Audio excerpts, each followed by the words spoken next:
अस्सलाम वालेकुम। नावल का नाम है वक़्त रुक जा। पूरे 45 मिनट इसने दरवाजे को लाक लगाया, चाबी मुट्ठी में दबाई और मोबाइल बढ़ाए।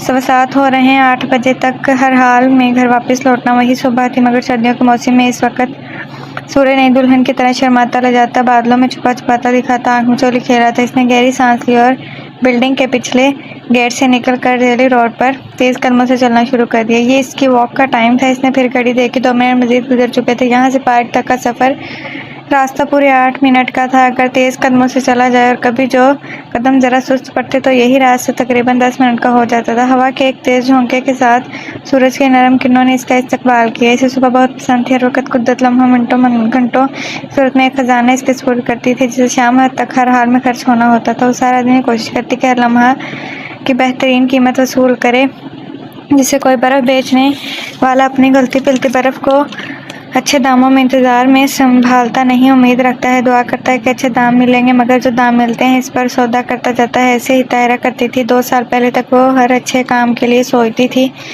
कि बच्चे बड़े हो जाएंगे, फिर कौन से करूंगी। फिर इसके समझ में आया कि किसी कमअक्ल बर्फ वाले की तरह वो अच्छे दामों के इंतजार में अपना सरमाया जाया करी। इसलिए इसने अपना माल बेचना शुरू कर दिया। जो बुक्के जैसे दाम मिले, घंटे ना सही मिनट सही, भला आखिर बड़ी जद्दोजहद के बाद सुबह में से इसे मिले वो 45 मिनट। सुबह फजर पर उठने के बाद बच्चों को तैयार करके स्कूल के लिए निकालना, अपने हाथों से लंच बॉक्स तैयार करना, नाश्ता देना, और फिर ये पौन घंटा इसका होता। छोटा बच्चा झूले में सोता रहता और इसके वालिद कंबल में।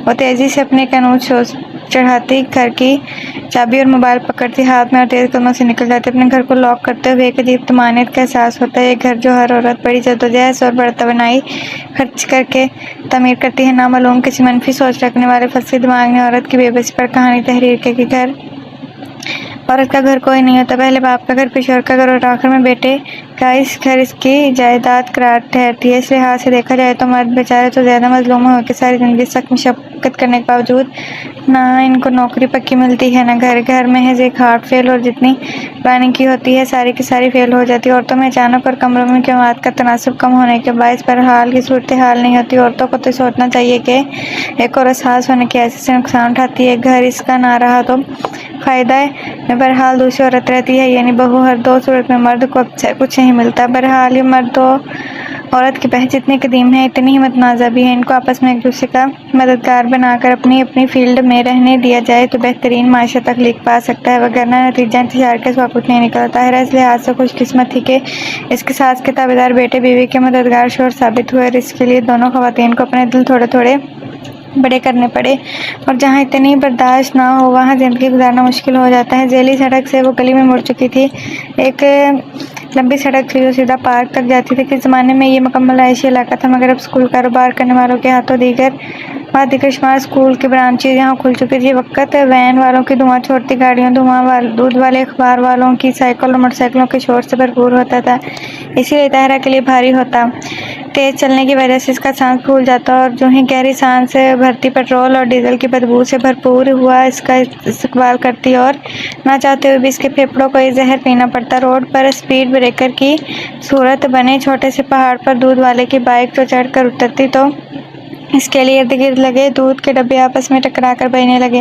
वैन वालों को पोंपों, स्कूल के गेट पर उतरते बच्चों का शोर और फ्री म्यूजिक। ताहिरा का दिल चाहे थोड़ी देर खड़ी हो जाए और रुक कर देखे, लेकिन जिंदगी रुक कर घेर सोचने का वक्त देती ही कहाँ। कोई कमी रह गई थी तो इसने घर के करीब एक स्कूल में पढ़ाने की जिम्मेदारी कबूल कर ली थी। वो जाता तो 2 ही घंटे के लिए था, मगर इसका दिमाग सारा दिन हिसाब के कायदों में उलझा रहता। पढ़ाना इसे अच्छा लगता था, मगर इसके लिए पढ़ना भी पड़ता था, और ज़िंदगी में पहली बार इसे पढ़ने में लुत्फ़ आया। जो पेपर की टेंशन के बगैर इम्तिहान के नुक्ता नज़र से अहम सवालों के जस्तजू से बेनियाज होकर पढ़ा तो पता चला पढ़ने का तो अपना ही मज़ा होता है। दरियाफ्त की खुशी भी क्या खुशी होती है, आखिर वो भी तो कोई फ़लसफ़ी था, जिसे दरियाफ्त की खुशी ने ऐसा बेगाना कर दिया कि वह नहाते नहाते खुशी से चलाता बाहर निकल आया, ये पुकारते हुए कि मैंने पा लिया। लेकिन लॉर्ड मैकाले ने गुलाम कौम में क्लर्क पैदा करने के लिए जो ज़रिया तालीम ईजाद किया, वो ज़ाहिर है हमारे नौजवानों की फितरी सलाहियतों को मसख तो कर सकता है, बहरहाल उभार नहीं सकता। फिर चाहे आप लाख इसमें इस्लामियत और पाकिस्तान स्टडी के पाबंद लगाएं, वो ना चाहते हुए भी रुक गई। इसने पुराने अपनी मुद्दत पूरी की। बंगले के बाहर एक बड़े स्कूल का बोर्ड लगा था। ज़ाहिर बिल्डिंग को वाइट वॉश कर लिया गया था, मगर वो इस बुढ़िया की माने नजर आ रही थी जो खूब पाउडर थोप कर भी अपनी झुर्रियाँ ना छुपा सके। एक तो सुबह सुबह वो भी सर्दियों के बच्चे बेजार नींद से बेहाल वैन से यूँ निकल रहे थे जैसे मुर्गियाँ डब्बों से कसाई खींच खींच कर निकालता है। ड्राइवर ने टेप रिकॉर्ड की आवाज़ हल्की की और पकार कर कहा, अब उतर भी जाओ, बाकी स्कूल जाकर पूरी करें। रात को देर तक जाकर टीवी देखने वाले भला सुबह का हुस्न कहाँ महसूस कर सकते। तारा तासु सच्चा वो आगे बढ़ती चली गई। वो किसी गर्ल्स स्कूल के सामने से गुजर रही थी। गालबन कोई टेस्ट हो गया। एक दो लड़कियां किताब में मुंह घुसाए वैन से निकल रही थी। साथ वाली ने रुका दिया, कोई पत्थर है आगे तो देखो। मगर इस लड़के को होश कहाँ था। ठोकर खाकर थोड़ा लड़खड़ाई और फिर चल पड़ी। किताब ही मैथ्स की थी। तहरा ने हैरत से सोचा, भला ये सब्जेक्ट भी कोई आखिरी वक्त पढ़ता है। मैथ तो है ही समझने की चीज़, ना कि रटने की चीज़। अब फिर इसे रुकना पड़ा। एन स्कूल शुरू होने का वक्त था। हर गाड़ी की कोशिश थी कि वो बच्चे स्कूल के गेट पर उतारे और इसी वजह से दूर तक ट्रैफिक जाम थी। इस पर बड़े बड़े स्पीड ब्रेकर्स की वजह से ट्रैफिक का बहाव और सुस्त हो गया था। कतार में खड़ी गाड़ियां धुआं छोड़ रही थी। ड्राइवर गाड़ियां देखकर ताव खा रहे थे। एक ही लेन में दो तरफा ट्रैफिक की वजह से हर गाड़ी दूसरी के नाक में डाले खड़ी थी।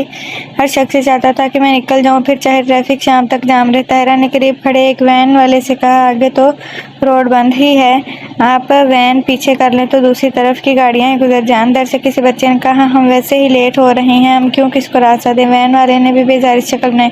तहरा ने बुलंद आवाज से कहा, हम किसको रास्ता देते हैं तो अल्लाह हमारे रास्ते खोलता है। कहकर वो आगे बढ़ गई। बहुत से ड्राइवर हजरात बेसब्री से आन जा रहे थे।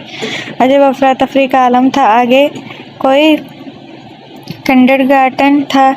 छोटे छोटे बच्चे बड़े बड़े बस्ते घसीटते हुए जा रहे थे। अक्सर बच्चों के पहियों वाले बैग थे, मगर इन पहियों को घूमने के लिए हमवार जगह दस्तियाब कहाँ थी। रोड थी, सोखा दी हुई थी। फुटपाथ पर हाथ पत्थर खड़े हुए थे। बच्चे बेदर्दी से मिट्टी और पत्थरों पर वो बस्ते घसीट रहे थे। अच्छे खूबसूरत फैंसी बस्ते मिट्टी मिट्टी हो रहे थे। नामालूम माँ बाप ने कैसी कैसी बचत करके कितने चाव से दिलाए होंगे, मगर बच्चों को कहाँ पता चलता है इन्हें कौन सा शौर होता है। रोड ब्लॉक थी, इसे बाकायदा गाड़ियों के दरमियान से गुजरना पड़ रहा था। वो बहुत करीब से देख रही थी गाड़ी में बैठे हुए वैनों में भरे हुए बच्चों को, जिन्हें इनके माँ बाप बड़ी जद्दोजहद से स्कूल भेजते थे।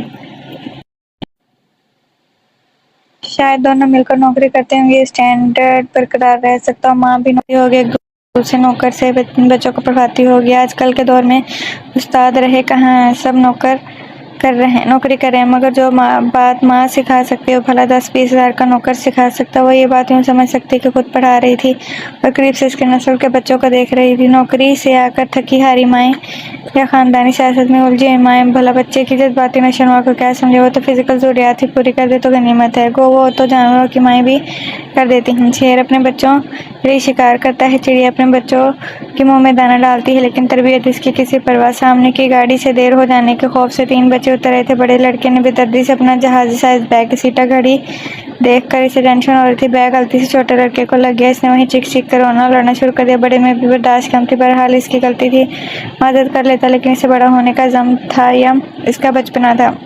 गाड़ी में बैठे ड्राइवर ने गालबन सुलह सफाई की कोशिश की, मगर इसे खातिर में कौन लाता। तो छोटी छोटी बातों पर उलझना लड़ना झगड़ना ये बच्चों का ही खासा नहीं था। मैं कहता हूँ तुम गाड़ी बेचकर ताकि मैं निकल सकूँ। एक अच्छे खासे मजहबी नजर आने वाले आदमी ने गुस्से चलाकर दूसरे से कहा। दूसरे इनसे भी महजब था। टेप की आवाज़ ऊंची की और यूं आराम से बैठ गया, गोया इसका जन्म इस रोड पर हुआ। इसका दाद दिल जला देने वाला था। पहले साहब गुस्से से गाड़ी से बाहर निकले। जाहिर था बड़ा झगड़ा होगा। तहरा बचकर साइड से निकले, मुड़कर यहाँ देखा। दोनों बच्चे हाथापाई में मसरूफ थे। बड़ों को मुड़कर देखने में से हिम्मत ना किया। आगे एक वैन में एक लड़का नींद के झोंके ले रहा था। इसे वैन के बहुत करीब से निकलना पड़ा। गाड़ियों के बीच फासला बहुत कम था। इस लड़के की आंखों में सुर्ख डोरे थे। ताहिरा को अपना लड़कपन याद आया। इसे भी सुबह उठने से ऐसे ही नफरत थी। कितनी बार ही अम्मी वादे दी, ताहिरा बेटा उठ जाओ वरना लेट हो जाओगी, मगर नींद ही ना टूटती।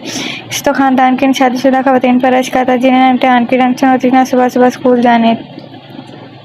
और ये और बात थी कि इन्हें अपने बच्चों को स्कूल भेजने के लिए उठना पड़ता था। अगर मैं इनकी जगह होती तो खुद भी सोई रहती, बच्चों की भी नींद खराब ना करती। अक्सर ये सोई थी। भला 14 साल की उम्र में कहाँ समझ में आता है कि 40 साल की उम्र में कौन सी जिम्मेदारी का बोझ आदमी को बरकरार रखना होता है। ये कैसी नासमझ की उम्र होती है। इसके चेहरे पर भी मुस्कुराहट आ, ना जाने न बात करने की तमीज़, न अपना बात की तह तक पहुंचने का शोर। महज जाहिर आपने अक्सर मशहूर लोगों के इंटरव्यूज में पढ़ा होगा कि जी बचपन की क्या बात है, वो भी क्या उम्र होती है ना समझ और बेफिक्री की। महज रट्टा मारने और साल के साल इम्तिहान पास करने का तो नाम नहीं। या फिर अम्मा की झड़कियाँ सुनते जो बेध्यानी और लापरवाही से तासुब से हाथ मले। ये जो 40 साल में अकल आती है 14 साल में मिल जाए तो कितना मजा। इंसान हर लम्हे को पूरा इस्तेमाल करे, हर दिन दूसरे दिन से बेहतर हो।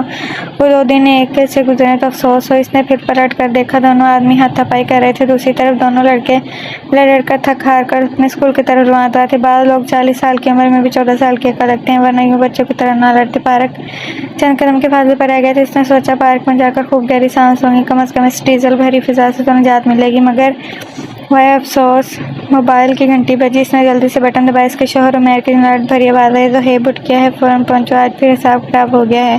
तारा ने सोचा, कहा आई एम सॉरी, बस पूरे 7 मिनट हुए हैं मुझे निकले हुए, अगले 7 मिनट में मैं आपके पास पहुंच चुकी होंगी।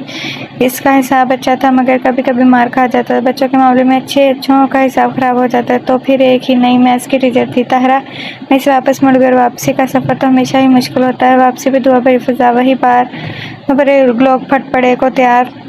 मुझसे बच्चे वैन और गाड़ियों से उतर कर पैदल स्कूल की तरफ चलना शुरू हो चुके। गंदी गंदी आंखें, ढलके हुए कंधे, इसका दिल चाहे इन्हें पकड़कर जोर से झंझोड़ दे। कैसे महरूम लोग थे, इतनी खूबसूरत सुबह का हुस्न महसूस नहीं कर सकते थे। कुछ जो जरा बेहतर मूड में थे वो छोड़े मजाक कर रहे थे, अपने हाल से बेखबर, मुस्तकबिल से बेनियाज और अंजाम से गाफिल। तारा ने मुझसे सोचा, लोग इस उम्र को तरसते हैं, ऐसा बचपन गुजर जाने पर अफसोस करते हैं। इसने अपने पास से गुजरने वाले बेफिक्र लड़कों के गोल पर नजर डाली, जिनका सारा ध्यान पास से गुजरने वाले लड़कियों पर था। सफेद लिबास में मलबूस, बज़ाहिर खुद में मगर दर हकीकत स्कूल की तरफ रवाना था। ताहरा तेज बस से चलती इनके आगे निकल गई। वो 40 साल की पुख्ता उम्र औरत थी, उस्ताद थी, लड़कों के तेवर खूब पहचानती थी, इनकी उम्र से गुजर चुकी थी, इसलिए ये जानती थी कि ये भी कोई उम्र ऐसी ही जिसके गुजरने पर हसरत की जाए। फिर कौन सी उम्र बेहतरीन होती, इसने खुद ही सोचा और खुद ही जवाब दिया, वो उम्र जिसमें इंसान को समझ और अकल आ जाए, वो सबसे अच्छी उम्र होती है। ताहरा ने जैसे ही घर के दरवाजे में कदम रखा तो हेब के रोने की आवाज़ बावर्ची खाने तक आ रही थी। उमैर साहिब ऑफिस जाने की जल्दी में एक हाथ से टाई बांधने की कोशिश कर रहे थे, दूसरे हाथ से ज़ुहैब को संभालने की, मगर ज़ुहैब की जिद थी कि इसे अभी कार्टून देखने हैं। शुक्र है तुम आ गई ताहरा, ये देखो इसने तो आसमान सर पर उठा रखा है, मेरा नाश्ता कहाँ है? उमैर ने घड़ी की तरफ इशारा करते हुए थोड़ी झंझलाहट से पूछा। ताहरा ने खामोशी से अपना मोबाइल और चाबी मेज़ पर रखी, कैनूस शूज़ उतारे और एक लंबी सांस ली। इसके जहन में अभी वही धुआं, ट्रैफिक शोर और 2 लड़ते हुए मुहज़्ज़म मर्द घूम रहे थे। इससे सास हुआ कि बाहर की सड़क हो या घर, जिंदगी का तवाज़ुन फिर बरकरार रहता है जब कोई फरीक दिल बड़ा करे। मैं अभी आई, बस 5 मिनट, इसने धीमे लहजे में कहा और ज़ुहैब को गोद में लेकर प्यार से इसका माथा चूमा। ममता के इस छून में शायद वो जादू था कि ज़ुहैब का रोना एकदम सिसकियाँ बनकर थम गया। नाश्ते की मेज़ पर जब पराठे की खुशबू फैली तो माहौल की सीधी कम हुई। मैं अब पुरसकून होकर अखबार देख रही। तारा ने चाय का कप इनके सामने रखते हुए सोचा कि इसके वॉक के वो 45 मिनट भले ही आज मुकम्मल नहीं हुए थे, लेकिन इन अधूरे मिनटों ने इसे एक नई तवानाई दे दी थी। इसे वो बर्फ़ बेचने वाले की मिसाल है, इसने फैसला किया कि वो आज के दिन बाकी घंटों को अच्छे दामों में बेचने की भरपूर कोशिश करेगी। स्कूल जाने के लिए जब वो तैयार होकर निकली तो इस बार इसके हाथ में मैथ्स की किताब नहीं थी, बल्कि एक पुख्ता रहता। इससे मालूम था कि क्लास में जो 40 बच्चे इसका इंतजार कर रहे हैं, इन्हें सिर्फ हिसाब के कायदे नहीं सिखाने, बल्कि इन्हें वो अकल और समझ भी देनी है जिसके लिए लोग 40 साल का इंतजार करते हैं। जब वो स्कूल के गेट पर पहुंची, वही ट्रैफिक अब छट चुका था, मगर फिजा में अभी भी हल्का हल्का धुआं। ताहरा ने मुस्कुराते हुए सोचा, रास्ते तो अल्लाह तभी खोलता है जब हम दूसरे को रास्ते देना सीख लें। और वो एक नई अज़म के साथ अपनी क्लास की तरफ बढ़ गई, जहां दरियाफ्त की नई खुशी इसका इंतजार कर रही थी। ताहरा जब क्लास में दाखिल हुई तो कमरा दिमाग बच्चों के शोर से गूंज रहा था। ब्लैक बोर्ड पर कुछ रेडीमेड लकीरें खींची हुई थी और कुर्सियां अपनी जगह से हटी हुई थी। आमतौर पर इस मंजर को देखकर ताहरा को कुफ्त होती थी, लेकिन आज सड़के गई बेदार बच्चों के चेहरों ने इसे एक मुख्तलिफ ज़ाविया नज़र दे दिया। इसने डस्टर उठाकर बोर्ड साफ किया और चाक हाथ में थाम ली। आज से अलजबरा पढ़ना था, लेकिन इसने किताब खोलने के बजाय बच्चों की तरफ रुकी। आज हम रियाजी के सवाल हल नहीं करेंगे, बल्कि ये सीखेंगे कि ज़िंदगी का हिसाब किताब कैसे किया जाता है। बच्चों की हैरत भरी नज़र ताहरा पर पड़ गई, और जो अभी तक एक दूसरे से पेंसिलें छीने मसरूफ थे, अब बिल्कुल साकत बैठे थे। ताहरा ने बोर्ड पर एक बड़ी सी लकीर खींची। लकीर आपकी ज़िंदगी का रास्ता है। अगर इस रास्ते पर हर कोई अपनी गाड़ी, अना और जिद के गियर नहीं चलाएगा तो क्या होंगे। एक बच्चे ने फ़ौरन हाथ उठाया, टीचर ट्रैफिक जाम हो जाएगा।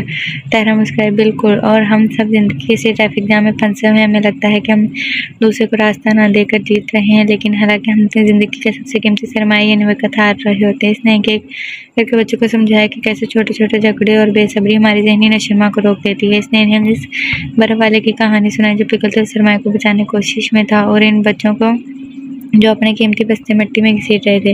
क्लास खत्म हुई तो बच्चों के चेहरे पर बेजारी नहीं थी। सुबह वैन से उतरते हुए वक़्त थे। तारा को महसूस हुआ कि आज इसने उस्ताद होने का हक अदा कर दिया। घर वापसी पर जब वो इसी जैली सड़क से गुजरी तो सूरज अब पूरे आबदाब से चमक था।